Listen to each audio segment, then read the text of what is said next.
Bonjour, voici un nouveau projet vidéo pour parler d'endométriose et ses multiples aspects. C'est le podcast du zombie. Le zombie, c'est moi. La fatigue est un des symptômes de l'endométriose le plus fréquent et j'ai souvent l'impression d'être un zombie en visite chez les humains. Ce podcast sera sous la forme d'entretien. Le tabou autour des règles joue un rôle important dans la méconnaissance de la maladie. Et pour le premier podcast, j'ai eu l'immense bonheur d'échanger avec Élise Thiebaud pour essayer de changer notre regard sur les règles. Merci de regarder cette vidéo, merci à Élise et bienvenue dans le premier épisode du podcast du zombie. Et je vais commencer par faire une petite présentation en 2-3 mots d'Élise. Donc tu es journaliste. Et tu es aussi experte en signalétique. Donc j'ai appris un mot, je ne savais pas ce que c'était, donc c'est pour ça que je suis contente d'en parler. Voilà, si vous êtes perdu dans l'univers, vous avez besoin de signaléticiens et de signaléticiennes qui vont faire des petits panneaux pour vous orienter dans un espace, dans un musée.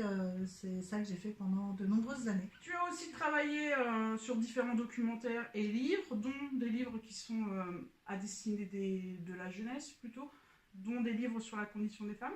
Mm-hmm. Et en fait, on va rentrer dans le vif du sujet, tu es rentré dans ma vie, et dans ma tête en fait surtout, avec ce premier livre, le voilà, ceci est mon sang. Et je vais lire le titre parce que j'adore ce titre. Petite histoire des règles, de celles qui les ont et de ceux qui les font.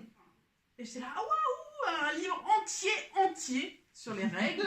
Alors, tu dis un livre entier sur les règles, et moi les gens me disaient un livre entier sur les règles. Vraiment, t'es sûr que t'as de quoi écrire un livre entier là-dessus? C'est-à-dire qu'on en parle tellement peu que les gens ne voyaient même pas ce qu'on pouvait dire à ce sujet. Et quand j'ai commencé à enquêter, bon, c'est un travail de plusieurs années, mais quand je suis vraiment rentrée dans le vif du sujet, j'ai découvert tellement de choses que je me suis dit, mais comment je vais faire pour tenir dans 250 pages?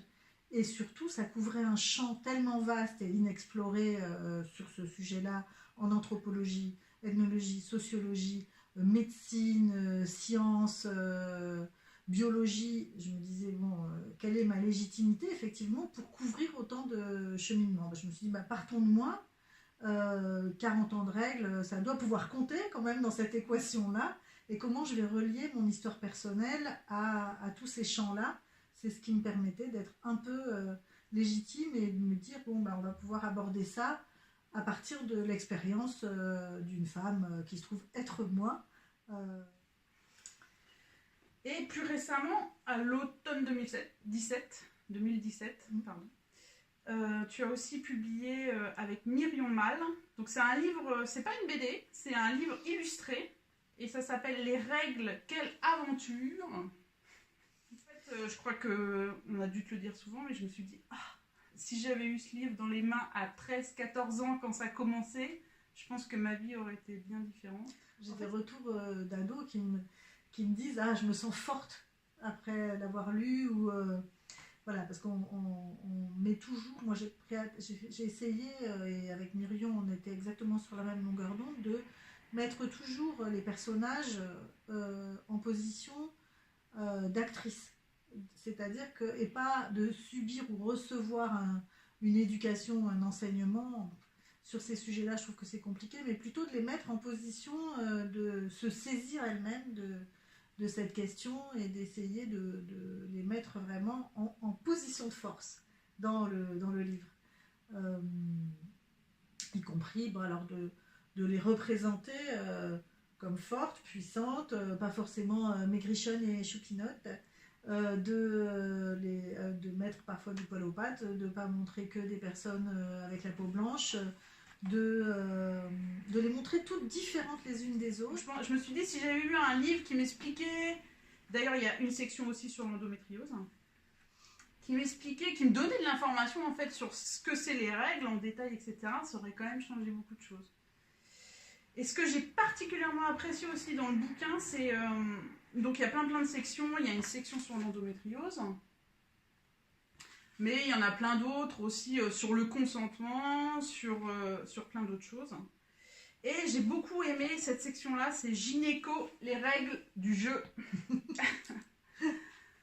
En fait, ça m'a pris des années, c'est ce que je disais à Élise, ça m'a pris des années pour sortir de la relation soignant-soigné.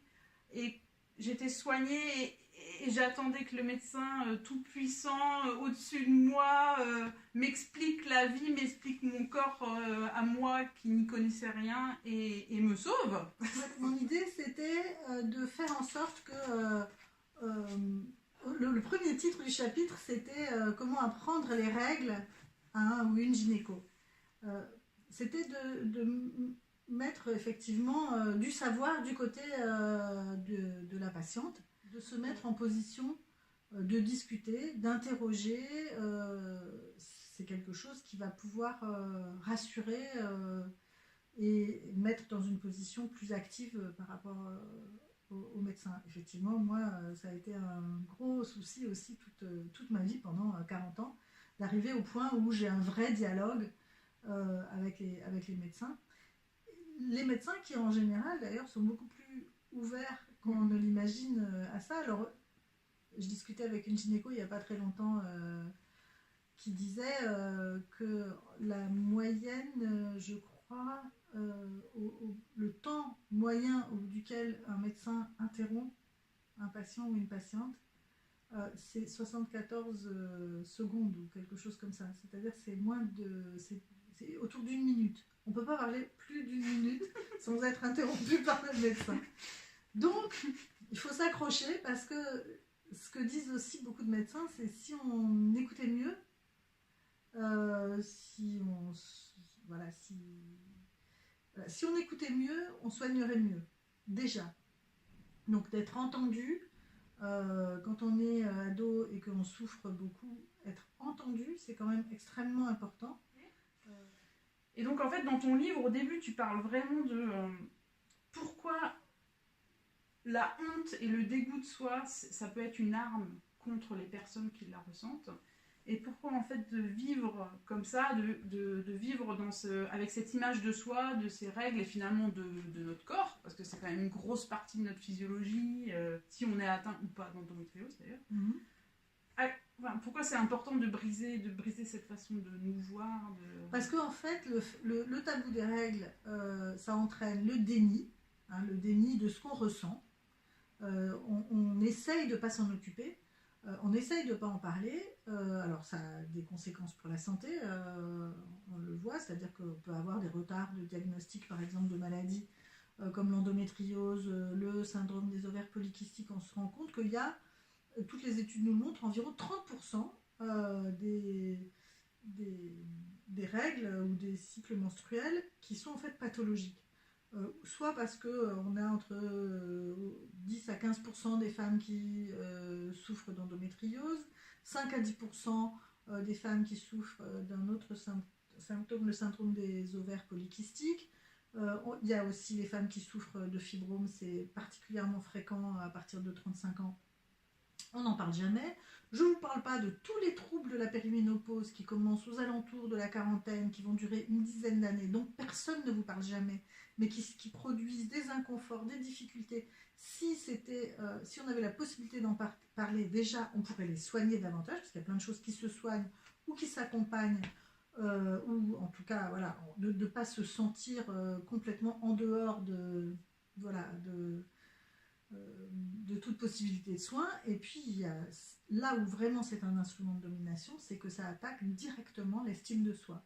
On se sent de moindre valeur que les hommes. C'est là où je parle d'inégalité menstruelle.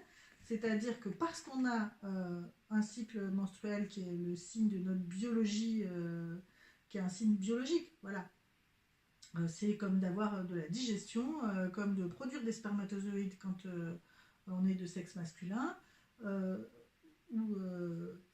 voilà. Toute autre chose, et bien tout à coup ça, c'est une expérience qui doit nous faire honte.